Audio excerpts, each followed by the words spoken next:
Welcome, everyone, to the La Jolla Cosmetic Podcast. I'm your hostess, Monique Ramsey. Today, I want to welcome to our studio our brand new PA for our Carlsbad practice. Her name is Anastasia Chu. Welcome, Anastasia. Thank you so much for having me. So tell us a little bit about yourself. You're a PA, and so tell us about, the kinds of things that you do as a PA. Sure. So as a physician assistant, we are able to see our own patients, come up with a diagnosis, as well as treating the patients too. So we kind of get a little bit of everything, which is nice. So now where did you do your training, and how did you go through starting to be in aesthetic medicine? I went to PA school in New York. So I've been in SD almost all my life. So I wanted a little switch of scene. So I went to the other coast, got my physician assistant degree. And right out of PA school, I practiced in neurology for 3 years. And as many people know, Botox is also FDA indicated for migraines. So that's where I was first introduced to the world of Botox. And I've always had an interest. I think most of us girls, we, love to do makeup, our hair. So I think it's innate to kind of like aesthetics by nature. And I got a little bit of experience in neurology during my clinical rotations too. And I just love doing Botox. I love, using Botox in so many different ways. So have you used it? Yeah, I'm assuming the 3 years in neurology. Did you use it quite a bit to treat migraines? Oh, absolutely. It was a very, very common therapy for migraines. Interesting. And it works tremendously to reduce migraines as well. Well, that's one of the things I get every once in a while, and that's really good to know. Oh. Yeah, come and see me. Yeah, exactly. So now you're going to be in our brand new Carlsbad location. And what are some of the treatments that you will be providing to patients at that new location? Yeah, so we'll be offering neurotoxins, dermal fillers, biostimulators, so Sculptra and Radiesse, as well as different kinds of lasers too. And do you do all those things, I take it? Yes. And what's your favorite thing to do? Oh, that is really difficult. If I have to choose one thing that is my favorite procedure, I would say full face rejuvenation with dermal fillers.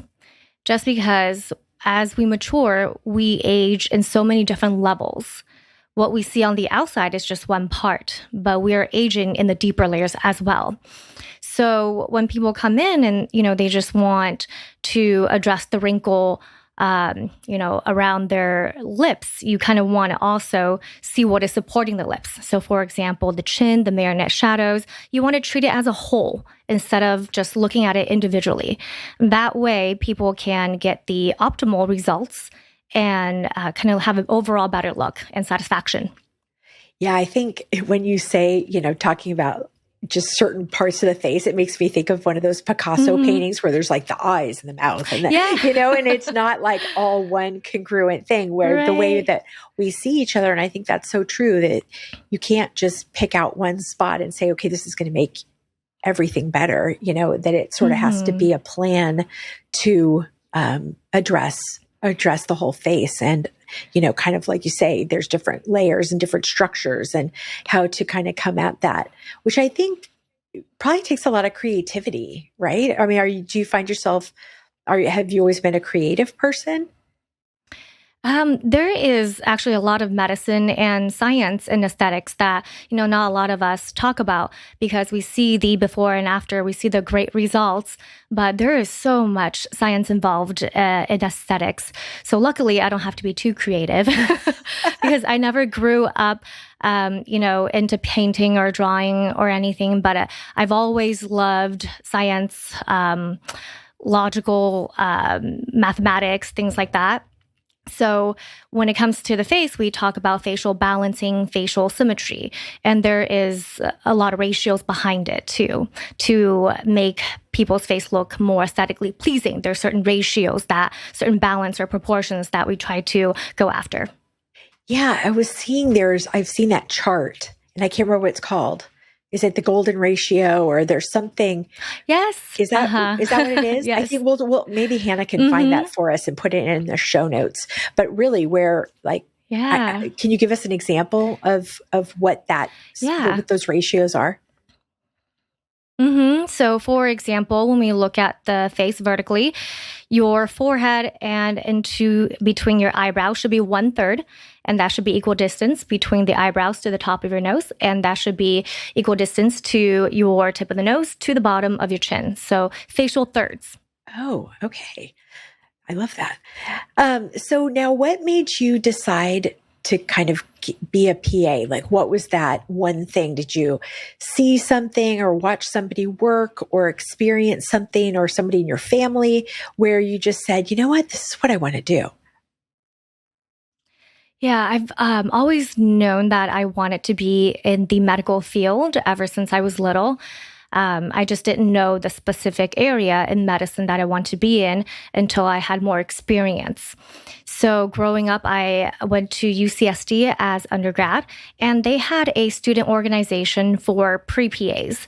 So I joined that student organization, and I learned what the PA profession is. I got to shadow PAs, talk to PAs in different fields, and really got to know the profession. And that's when I decided that it's the career path for me. Interesting. So within being a PA, like you said, you were working in neurology. What inspired you to get into aesthetic medicine? So I've always wanted people to look and feel their best. There is a lot of psychology and aesthetics that people don't talk about. When people don't look how they feel on the inside, that disconnect can definitely affect their mood and therefore their quality of life. So I really want to balance the inside and outside. Yeah, I think that, people sometimes see aesthetic medicine as kind of either frivolous or, oh, it's just that you're vain or you're being, I don't know, they see it as kind of silly. And I feel like that's not a very fair representation. Like, what do you think about making that connection between kind of how they feel and how they look? Right. So I know a lot of times aesthetics has this misconception to be, very superficial, but, it translates to, much deeper. When people feel confident, when they look into themselves in the mirror and they feel in a positive manner, that also translate into deeper emotion, deeper feelings as well. They'll exude that confidence, therefore, from within, not just from the superficial. Yeah, I think it's like one of those things when you go get your hair done, or you have a blowout, or you get your makeup done for a party, and you just kind of walk into that party feeling that much better. It's that little edge, it doesn't mean that you were gone from like a complete wallflower where you feel, like not confident at all. It's a lot of times it's just this little extra bit, where you just go, oh, I feel so much better with that little edge. Yeah, if you look good, you feel good, and therefore, stress. There's a lot of times when we have certain hormones excreted when we're not feeling good, when we're feeling stressed, and that can negatively impact our health as well. And then when you are working with your patients, like give us an example of maybe the first time you see a new patient. What can they expect for that visit? When I see the patient for the first time, usually I like to take my time to talk to them, have a little consultation, see what their aesthetic goals are, and we'll come up with a treatment plan depending on, what it is they're trying to achieve, and talk about expectations and how we can set a timeline for the procedures that we need to perform to achieve their results. And what have you learned during your career in listening to patients? I feel like, during this time in our lives, everything is so busy, right? So our busy schedules, busy work life, we're kind of go, go, go, always at a fast pace. So a lot of times I feel like we need to just take a breath and really listen to our patients, because what they're saying is basically a clue or an answer in how you can help them. That's true. I think, there's always, what's the word? I can't think of the word I'm trying to come up with, but there's sort of like, there's always motivations underneath. It's not just about their eyes or their lips or their cheeks. It's like, what's the goal? So it's almost like psychology a little bit too, I'm sure, to kind of figure out. Oh, absolutely. Yeah. Yeah, absolutely. There is a lot of psychology and aesthetics too. The way we look, can really reflect, the type of mood that we are reflecting, and how people react to, what they're seeing too. That's true. And tell us about, you, Anastasia. So like getting to know you, where about when you grew up and kind of things that, you like to do in your free time. In my free time, I really liked spending time with my family, friends. I recently just picked up golf. So that is very time consuming and takes a lot of dedication and patience for this sport. Yeah, I think the golfers are, it's really interesting to see like how it's probably really relaxing in some ways because you have to focus on that so much to like that little ball and getting it in the hole that you kind of don't have time to worry about anything else because you're just kind of focused on that one activity. So where have you been playing? Yeah, around San Diego? Do you have any favorite places? Yeah, actually, all my favorite courses are in Carlsbad. So, right, very local to the new med+spa location. There's actually quite a few courses in Carlsbad area. That's awesome. So I guess in getting to know you, kind of what would you want patients to know about you and kind of what you bring to the table? So during a treatment or a consultation with me, I definitely take my time to make sure that I listen to their concerns. I never try to rush people. So we'll have a, conversation, like a little chit chat, nothing stressful, nothing intense. I feel like a lot of patients come in very nervous because they don't know what to expect. So I do my best to make it a relaxing environment, make sure that they are comfortable, make sure that they understand everything that we talk about too, because sometimes there can be quite a lot of information and it can be overwhelming as well.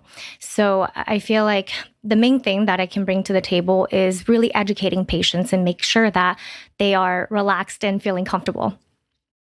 Now your skin is like absolutely glowing. So I know thank you. So thanks to the camera. Well, that's part of it, but truly like you must do something specific. So give us some of the Anastasia, skin secrets. Absolutely. So being in this field, I definitely, take advantage all of the perks. So with my skincare is definitely a must. It helps us maintain the treatments that we do in our office, helps us last longer, and also it's good for preventative as well. So usually my routine for skincare in the morning after washing my face, I always put on an antioxidant. So for example, vitamin C that fights environmental oxidative stress. It helps with pigmentation that is caused by UV damage and it also stimulates collagen as well.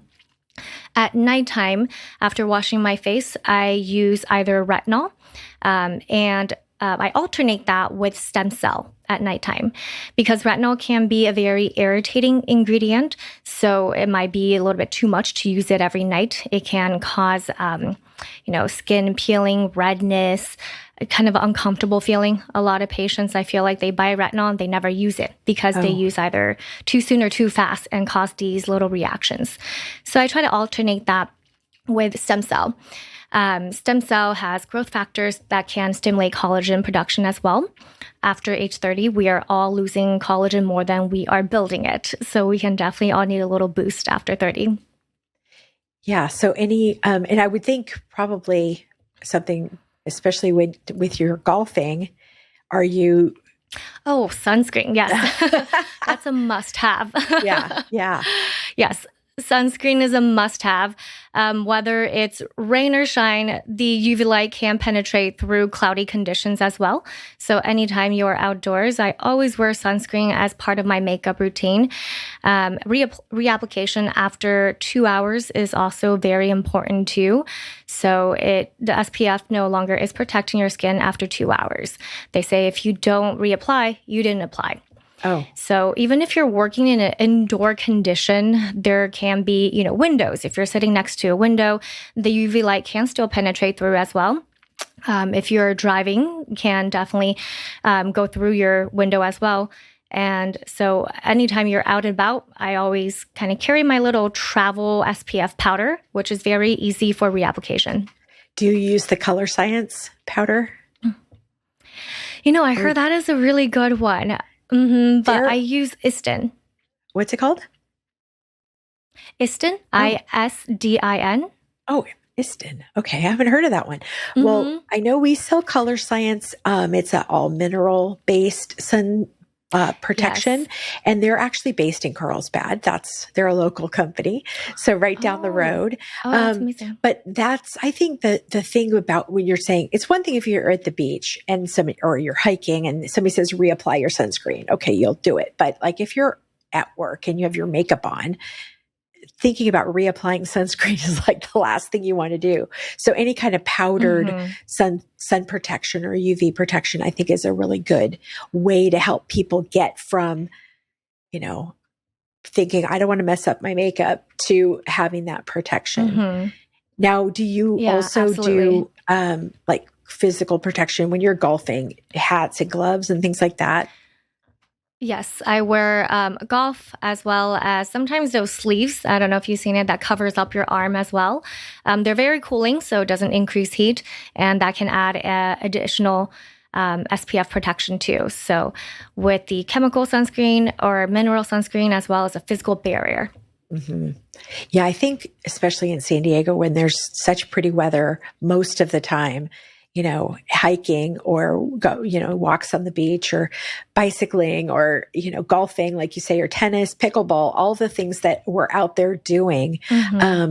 Is it true? I heard they say, like the number one thing that ages you is like if you don't wear sunscreen or sun protection is like the biggest thing. Do you agree with that? Yeah, sun damage can definitely age you faster. So wearing sunscreen can be a huge benefit for us to do as a prevention. So always, everywhere and always, I guess. Always. Exactly. All throughout the seasons, every day of the year. So now we have for our audience that if they subscribe to the podcast and they show us that they're doing that, we'll give $25 off of 50 or more of any product or service that we have. So if you were going to get a free $25 off of 50 or more, what would you use that towards? It really depends on the skin concern or, what you're trying to achieve. But if we are talking about sunscreen, definitely you can never use enough. You can always use more sunscreen. So that'll be a good product to purchase. And does it matter when they talk about, like there's some that are more, I guess maybe it's the mineral where they're sort of more opaque. Does it matter like which kind you use, or how do you kind of help patients figure that out? Yeah. So, That is very controversial, I think. So mineral sunscreen are made out of zinc or titanium oxide. When it comes in a liquid form, most of the product can leave a white cast. So that is the one downside. But the chemical sunscreen, the way that it's worked, is absorbed into your body and it's deflecting sun rays that way. It never leaves a white cast, so a lot of people prefer to use chemical sunscreen. However, some people do believe that it can cause some, adverse health benefits or health side effects. Oh, so what do you? I mean, is something better than nothing in that case? Yeah. Oh, absolutely. So yes, any SPF is better than no SPF. Okay. Well, and I think the color science one too, they have different shades. Yeah, they do. If I think so, right? Tinted ones, so it'll match with your skin tone. Yeah. So a few of the different things that we sell, I think Elta MD has a tinted version. Alastin does. Skin Medica does. Mm-hmm. I don't know if Skin Better does or not. And then the color science, the powdered ones, there's like a light, medium, deep. So there's definitely, for the powder to kind of have it in your car. And those ones too, I remember talking with the rep, they're like heat resistant. So you can keep one in your car. And even if your car got really hot, it's not going to break down that sunscreen. So, or the sunblock barrier.